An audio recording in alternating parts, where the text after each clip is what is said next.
নমস্কার, শম্পার পাঁচফোড়নের গল্প রান্নাঘরে আপনাদের স্বাগত জানাই। বানাবো ফ্রাইড রাইস। আমি যেভাবে ফ্রাইড রাইস বানাই আজকে সেই পদ্ধতিটি আপনাদের সাথে শেয়ার করব। এখানে ফ্রাইড রাইস বানাবার জন্য আমি এখানে নিয়েছি 200 গ্রামের মতো বাসমতি চাল, হাতের কাছে থাকা কিছু সবজি, গাজর, মটর, ফুলকপি, কাজু কিশমিশ, 3টে পাকা লঙ্কা, 2টো ডিম। প্রথমে আমি এই চালটাকে 15 মিনিটের জন্য ভিজিয়ে রেখে দেব। বাসমতি চালটা 15 মিনিট ভিজিয়ে রাখার পর আমি ভাত তৈরি করে নিয়েছি। ভাতটা তৈরি করে এরকম ঠান্ডা করে নিয়েছি। দেখুন এরকম ঝরঝরে ভাত হয়েছে। এবারে আমি ফ্রাইড রাইসটা বানানো শুরু করব। কড়াই গরম করে নিয়েছি। কড়াইয়ের মধ্যে আমি দিয়ে দিচ্ছি কিছুটা পরিমাণ সাদা তেল, আর দেব একটুখানি ঘি। দিয়ে দিলাম ঘি। এখন একে একে সমস্ত সবজিগুলো আমি হালকা করে ভেজে নেব। প্রথমেই আমি কাজু কিশমিশটা একটু ভেজে নিচ্ছি।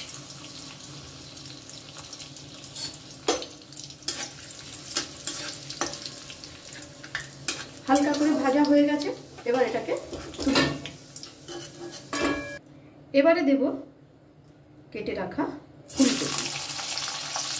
ফুলকপির মধ্যে সামান্য একটু নুন দেব,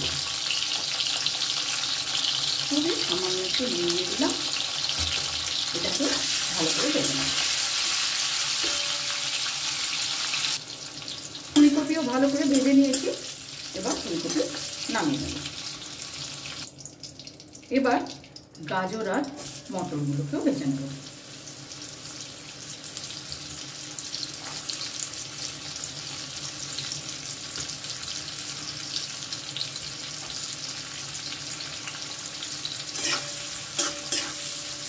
গ্যাসের ফ্লেমটাকে এই সময় কিন্তু আমি মিডিয়ামেই রেখেছি।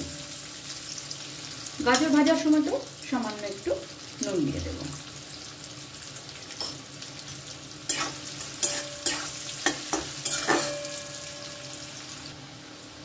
গাজরটাও প্রায় ভাজা হয়ে গেছে। এমন সময় আমি মটরশুঁটিগুলো দিয়ে দিলাম।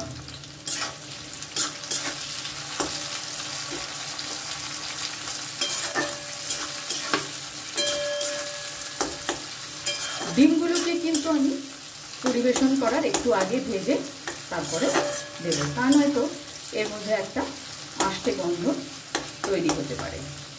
আপনারা চাইলে এর মধ্যে চিংড়ি মাছও দিতে পারেন। গাজর আর মটরটাও ভালো করে ভাজা হয়ে গেছে। এবার এটাকে আমি নামিয়ে নেব।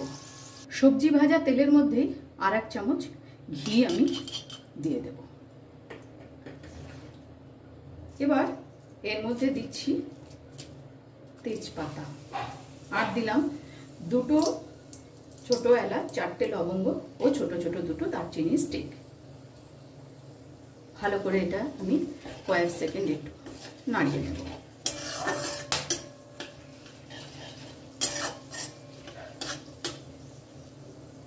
গ্যাসের ফ্লেমটাকে এ সময় একদম লোতে করে দিলাম।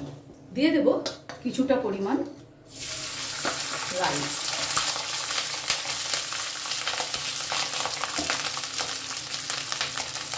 রাইসটা দেওয়ার সাথে সাথে কিন্তু যে ভাজা সবজিগুলো রেখেছিলাম সেগুলো একটু করে ছড়িয়ে দিচ্ছি।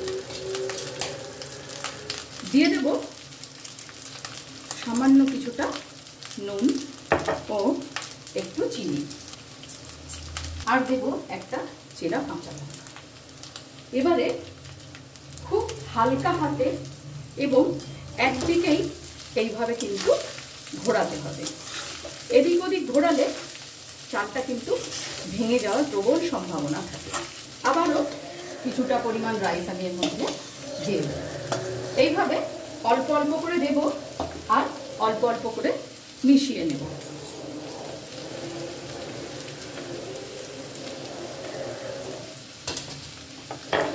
আবারও একটু নুন দিয়ে দিলাম। দিয়ে দিচ্ছি সামান্য পরিমাণ চিনি, গোলমরিচের গুঁড়ো আর চেরা কাঁচা।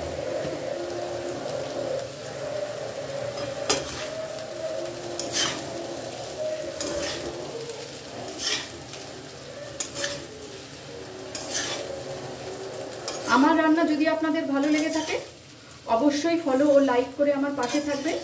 আর যারা ইউটিউব থেকে চ্যানেলটি দেখছেন তাদের কাছে অনুরোধ রইল চ্যানেলটি সাবস্ক্রাইব করে পাশে থাকা বেল আইকনটি অবশ্যই প্রেস করবেন, যাতে আমি কোনো নতুন রেসিপি দিলে আপনাদের কাছে নোটিফিকেশন পৌঁছে যায়। দেখুন সবটাই আমি হালকা হাতে এক ধার থেকে মিশিয়ে নিয়েছি। এবারে বাকি যে ভাতটুকু রয়েছে সেটুকু তো দিয়ে দেব। ভাজা সবজিগুলো যেটুকু রয়েছে সবটুকুকে দিয়ে দিচ্ছি।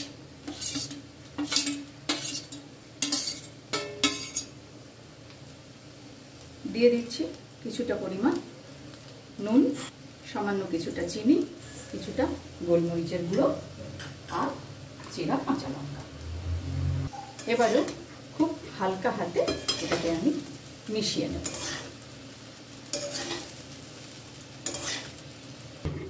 ভালো করে এটাকে আমি মিশিয়ে নিয়েছি। এবার এটাকে আমি একটু চাপা দিয়ে রাখবো। আঁচটা কিন্তু একদম লোতেই রয়েছে। 2 মিনিট মতন হয়ে গেছে। আমি এবার ঢাকাটা একটু খুলে দেখে নেব।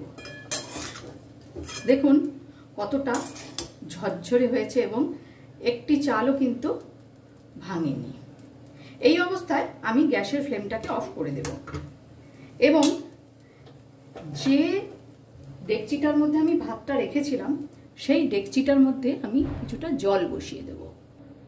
ডেকচিটার মধ্যে আমি জল গরম করতে বসিয়ে দিয়েছি। এবার এই ডেকচিটার মধ্যে কিন্তু আমি কড়াইটাকে ঠিক এইভাবে বসিয়ে রেখে দেব। এটাকে কিন্তু আর গ্যাসে আমি কিচ্ছু করব না, এটাকে এই অবস্থায় ঢেকে রেখে দেব মোটামুটি 7-8 মিনিট। হাতের কাছে থাকা বেশ কয়েকটি সবজি দিয়ে বানিয়ে নিলাম একদম ঝরঝরে ফ্রাইড রাইস। ভিডিওটি আপনাদের কেমন লাগলো অবশ্যই কমেন্টস করে জানাবেন। আজ তাহলে এই পর্যন্তই। দেখা হচ্ছে সামনের ভিডিওতে অন্য কোনো রেসিপির সাথে। ভালো থাকবেন, সুস্থ থাকবেন।